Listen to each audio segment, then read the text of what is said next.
বিশ্বনবী বলেন, বিশ্বনবী একবার ছাগলের রান খাচ্ছিলেন। রান খেতে খেতে বিশ্বনবী বলেন, আনা সাইয়্যিদুন নাসি ইয়াউমাল কিয়ামাহ, আমি কিয়ামতের দিন সর্বশ্রেষ্ঠ হব, মানুষের মধ্যে সর্বশ্রেষ্ঠ সেরা আমি বিশ্বনবী। আলহামদুলিল্লাহ পড়েন। বিশ্বনবী বলেন, সেদিনটা বড্ড ভয়ঙ্কর, সেদিন কেউ কারো কোনো উপকারে আসবে না, বন্ধু বন্ধুর কাজে আসবে না, স্ত্রী স্বামীর উপকারে আসবে না, স্বামী স্ত্রীর উপকারে আসবে না, পীর সাহেব মুরিদরে বাঁচাতে পারবে না, মুরিদ পীর সাহেবরে বাঁচাতে পারবে না, নেতা কর্মীর পরিচয় দিবে না, কর্মী নেতার পরিচয় দিবে না, ভাই বোনকে চিনবে না, বোন ভাইকে চিনবে না, বাবা তার সন্তানকে চিনবে না, মেয়েকে দেখে মা দৌড়ে দৌড়ে পালাবে। বড্ড ভয়ঙ্কর দিন। বিশ্বনবী বলবেন, জমিনটা এখনকার মতো থাকবে না, পুরো জমিনটা সমান হয়ে যাবে, ফ্ল্যাট। এখন তো গোল, তখন ফ্ল্যাট। সবাই এক জমিনের উপরে দাঁড়াবে, সূর্যটা মাথার কাছে চলে আসবে, সূর্যের গরমে মানুষের মাথার মগজ গলে গলে কানের ছিদ্র নাকের ছিদ্র দিয়ে বেয়ে বেয়ে পড়বে।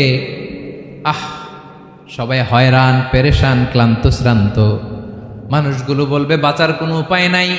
50,000 বছর মানুষ এরকম দৌড়াবে, চিৎকার করবে, কাঁদবে, বাঁচার কোনো উপায় নাই। সবাই বলবে, আল্লাহ যদি বিচারটা শুরু করতো, যা হবার হবে, আগে বিচার শুরু করুন। বিচারই শুরু হয় না, বিচার শুরু হইতেই 50,000 বছর। আল্লাহ, 50,000 বছর, 5,000, 15,000 না, 50,000 বছর এরকম যাবে। মানুষগুলো কাঁদতে কাঁদতে বলবে, চলো আমরা আদম আলাইহিস সালামের কাছে যাই, যেন আল্লাহর যে সুপারিশ করে, আল্লাহ আপনি বিচার শুরু করেন। কিয়ামতের ময়দানে সবাই মিলে সাইয়েদনা আদম আলাইহিস সালামের কাছে যেয়ে বলবে, ইয়া আবাল বাশার, ইয়া আউয়ালাল আম্বিয়া, ও আদম নবী, আপনি দুনিয়ার বুকে প্রথম নবী। আল্লাহ নিজ হাতে আপনারে 60 হাত লম্বা করে বানিয়েছেন, আপনার সম্মানে ফেরেশতাদেরকে সেজদা দিতে বলেছেন। দুনিয়ার প্রথম নবী, প্রথম মানুষ আপনি, আপনি আল্লাহর যে সুপারিশ করেন যেন আল্লাহ বিচার শুরু করে। আদম আলাইহিস সালাম বলবেন, আমি পারবো না, কারণ আল্লাহ আমাকে একটা নিষিদ্ধ গাছের কাছে যেতে নিষেধ করেছিল, আমি ভুল করে এই গাছের ফল খেয়েছি। নাফসি নাফসি, আজকে আমার কি হবে আমি জানি না, আমি বড় লজ্জিত। আমারে যদি আল্লাহ জিজ্ঞেস করে কেন খাইছিলাম, আমার কোনো উত্তর নাই। তোমারে বাঁচামো কেমনে আমি? নবীরা থার থার করে কাঁপবে সেদিন। আদম আলাইহিস সালাম বলবেন, আমি পারবো না, মাফ করো আমাকে, আমি পারবো না। ওই যে ভুল করে গন্ধম খেয়ে ফেলেছি, নিষিদ্ধ গাছের ফল খেয়ে ফেলেছে, আমি বড় লজ্জিত, অনুতপ্ত, আমি পারবো না। আজকে আল্লাহ এত রাগান্বিত হয়েছে, আগে কখনো আল্লাহ এত রাগান্বিত হয় নাই, ভবিষ্যতেও আল্লাহ কখনো এত রাগান্বিত হবে না। আমি পারবো না, এক কাজ করো, তোমরা নূহ আলাইহিস সালামের কাছে যাও। কোন নবী? লোকেরা এবার পাগলের মতো দৌড়াতে দৌড়াতে আল্লাহর নবী নূহ আলাইহিস সালামের কাছে যেয়ে বলবে, ইয়া নবী আল্লাহ নূহ, আনতা আউয়ালুর রুসুলি ফিল আরদ, আপনি জমিনে প্রথম রাসূল। আদম আলাইহিস সালাম নবী ছিলেন, রাসূল ছিলেন না। এই দুনিয়ার বুকে প্রথম রাসূল ছিলেন আল্লাহর নবী নূহ আলাইহিস সালাম। সবাই বলবে, ও নবী আল্লাহ নূহ, রাসূল আল্লাহ নূহ, আল্লাহ আপনাকে আবদান শাকুরা, শুকর গুজার বান্দা বলে কোরআনে বলেছে। কোরআনে নূহ আলাইহিস সালামের নামেও সূরা আছে না নাই? আপনি আল্লাহর প্রিয় বান্দা, প্রিয় রাসূল। দেখেন আমাদের কি দশা, ঘামতে ঘামতে শেষ। জমিনটা তামার জমিন, সূর্যটা মাথার কাছে, কি করবো আর পারি না, ঘামতে ঘামতে আর কত ঘামবো, কত দাঁড়িয়ে থাকবো। আল্লাহরে যে বলেন বিচার যেন শুরু করে। নূহ আলাইহিস সালাম বলবেন, আমিও পারবো না, আমিও পারবো না। আমি আমার ছেলের জন্য এক কথা বলে ভুল করে ফেলছি। যখন মহাপ্লাবন হবে আমি বললাম, আল্লাহ আমার কলিজার টুকরা সন্তান রে বাঁচান। আল্লাহ বললেন, ও নূহ, সে তোমার সন্তান না, কারণ সে ঈমান আনে নাই, সে পাহাড়ের উপর দাঁড়িয়েছে, দেখি কেমনে সে বাঁচে। ওই যে আমি একটা না বুঝে আবদার করেছি, আল্লাহ আমার উপর রেগে গিয়েছিলেন।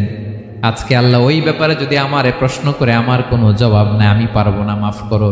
তোমরা সবাই মিলে আল্লাহর খালিল ইব্রাহিম আলাইহিস সালামের কাছে যাও। লোকগুলো পাগলের মতো খুঁজতে আরম্ভ করবে, অযুত লক্ষ নিযুত কোটি মানুষের ভিড়ে আল্লাহর খালিল ইব্রাহিমকে যেয়ে বলবে, ইয়া খালিলুল্লাহ, ও আল্লাহর খালিল, আল্লাহ আপনাকে বড্ড ভালোবেসেছেন, আপনি কাবা বানিয়েছেন, আল্লাহ আপনাকে বড্ড পছন্দ করেন। দেখেন আমাদের কি অবস্থা, আপনি যে আল্লাহর কাছে সুপারিশ করেন যেন আল্লাহ আজকে বিচার শুরু করে। আল্লাহর নবী ইব্রাহিম বলবেন আমিও পারবো না, আমি আমার জীবদ্দশায় 3টা মিথ্যা বলেছি। কয়টা? আসলে মিথ্যা না, একটু টুইস্ট করে কৌশল করে কথা বলেছিলেন, ওইটাকে হাদিসে মিথ্যা বলা হয়েছে। আমি জীবনে 3টা মিথ্যা বলেছি, জীবন বাঁচানোর তাগিদে কৌশল করে 3টা কথা বলেছি। আজকের এই কঠিন ময়দানে আল্লাহ যদি ওই 3টা কথার ব্যাপারে জিজ্ঞেস করে, লজ্জায় আমি মাথা দেখাতে পারবো না, আমিও পারবো না, আমিও পারবো না। আজকে আল্লাহ এত রেগে আছে, আগে কখনো এত রাগে নাই, পরেও রাখবে না। তোমরা সবাই মিলে বনি ইসরাইলের নবী মুসা আলাইহিস সালামের কাছে যাও। সবাই এবার যাবে মুসা আলাইহিস সালামের কাছে, যেয়ে বলবে ইয়া নবী আল্লাহ মুসা, আপনি ছিলেন কালিমুল্লাহ, আল্লাহর সাথে সরাসরি কথা বলতেন। রব্বুল আলামিন আপনাকে তাওরাত কিতাব দিয়েছেন, আপনি যে একটু সুপারিশ করেন। আল্লাহর নবী মুসা বলবেন মাফ করো, আমিও পারবো না, আমি দুনিয়ার বুকে ভুল করে একটা মানুষকে মেরে ফেলেছি। আমি মারছিলাম আদব শিক্ষা দেওয়ার জন্য এক থাপ্পড়, এই থাপ্পড়ে যে ওই লোক মরেই যাবে আমি জানতাম না। আজকে আল্লাহ যদি জিজ্ঞেস করে কেন মারলা, জবাব আছে?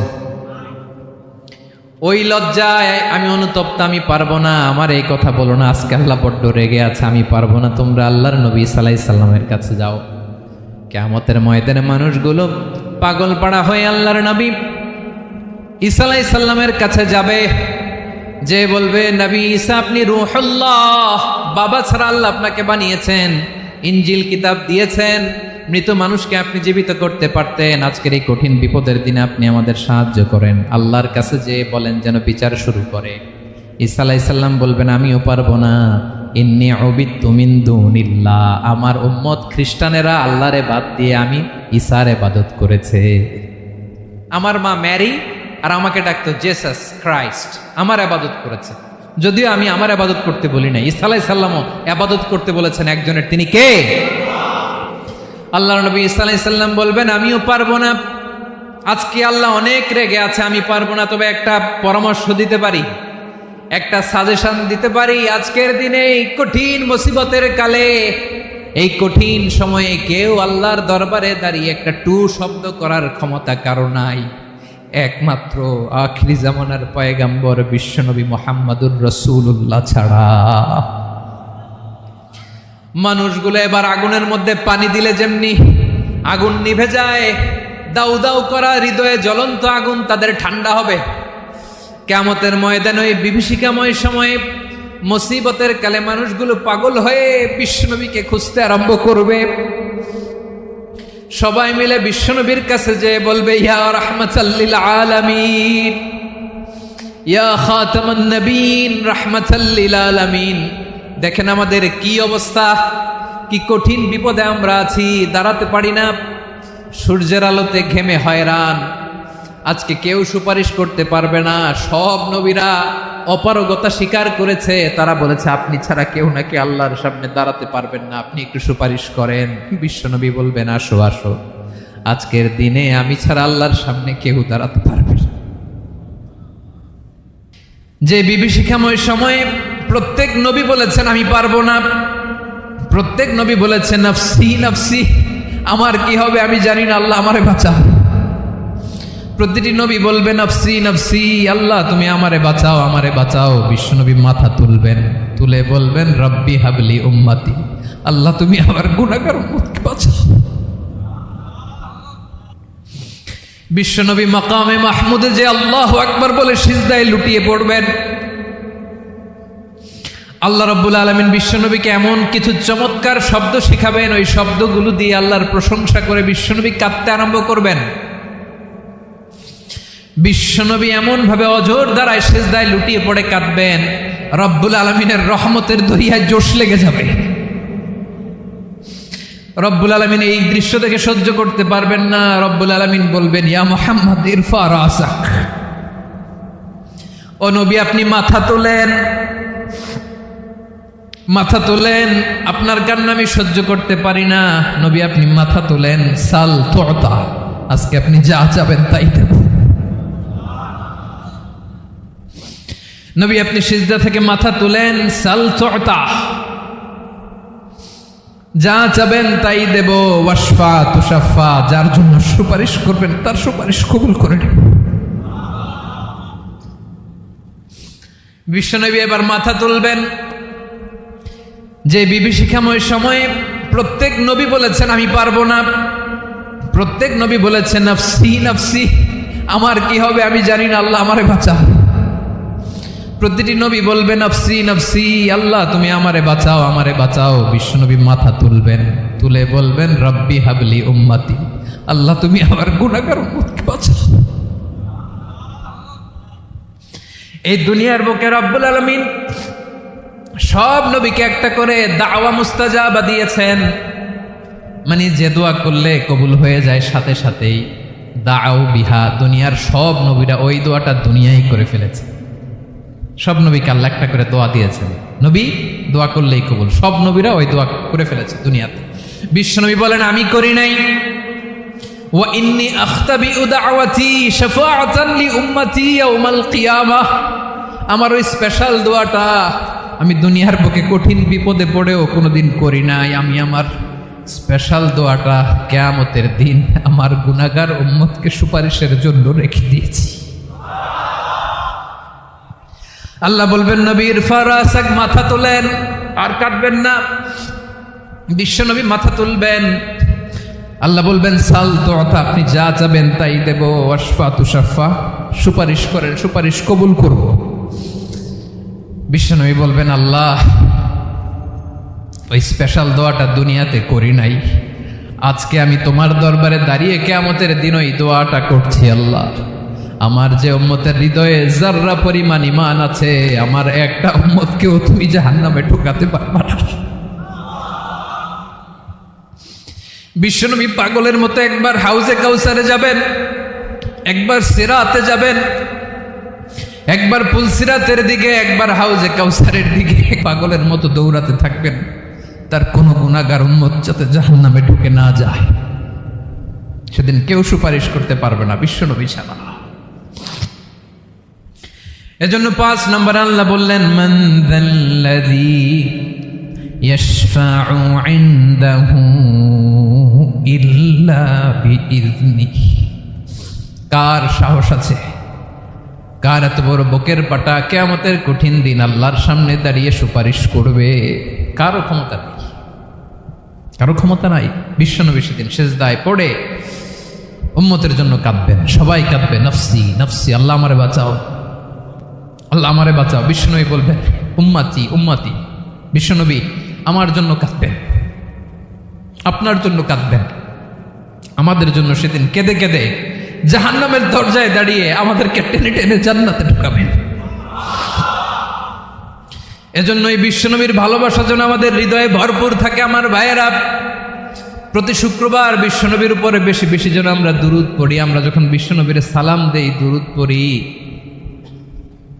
একদল স্পেশাল ফেরেশতা আছে যারা বিশ্বনবীর দুধটা নিয়ে সরাসরি বিশ্বনবীর রওজায় যায়, যে বলে অমুকের বেটা অমুক আপনারে সালাম দিয়েছে। বিশ্বনবী নিজ কবরের থেকে নিজেই সালামের উত্তর দেয়। বিশ্বনবীর ভালোবাসা যেন আমাদের হৃদয়ে থাকে, বিশ্বনবীর সুন্নাহ দিয়ে যেন আমাদের জীবনটাকে সাজাই। পারা যাবে ইনশাআল্লাহ। বিশ্বনবীর ভালোবাসা ছাড়া কেউ জান্নাতে ঢুকতে পারবে? বিশ্বনবীর পক্ষে আমরা বলবো, বিশ্বনবীর পক্ষে আমরা লিখব, বিশ্বনবীর জন্য আমরা আমাদের কলিজার রক্ত বিলিয়ে দিব, ঠিক কিনা বলেন? সেদিন বিশ্বনবী ছাড়া কেউ সুপারিশ করতে পারবে না।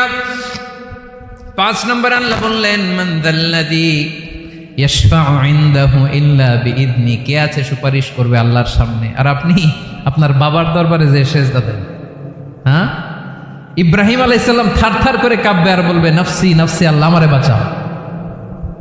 মুসা আলাইহিস সালাম থারথার করে কাঁপবে, আল্লাহ নফসি নফসি, আমারে বাঁচাও। আর আপনি পীরের দরবারে যে সেজদা দেন, কোথায় আছেন আপনি? খবরদার, কেউ বাঁচাতে পারবে না। যাকে ইল্লা, আল্লাহ যাকে অনুমতি দেন বিশ্বনবীকে দিবেন, নবীদেরকে দিবেন, এরপরে আল্লাহ তার স্পেশাল ওয়ালিদেরকে, মুত্তাকিনদেরকে, শহীদদেরকে, সিলেক্টেড বান্দাদেরকে দিবেন। কিন্তু কাকে দিবেন, কার জন্য দিবেন, দুনিয়ার কেউ জানে না একজন ছাড়া, তিনি কে? আল্লাহর ওয়ালিদেরকে, নেককার লোকদেরকে আল্লাহ সুপারিশের অনুমতি দিবেন। কিন্তু আপনি যারে মানেন, যার পায়ে সেজদায় লুটিয়ে পড়ে থাকেন, তারে যে আল্লাহ দিবেন, এটার কোনো গ্যারান্টি আছে? কথা বলেন। এজন্য জপতে হবে একজনের নাম, আওয়াজ করে বলুন তিনি কে?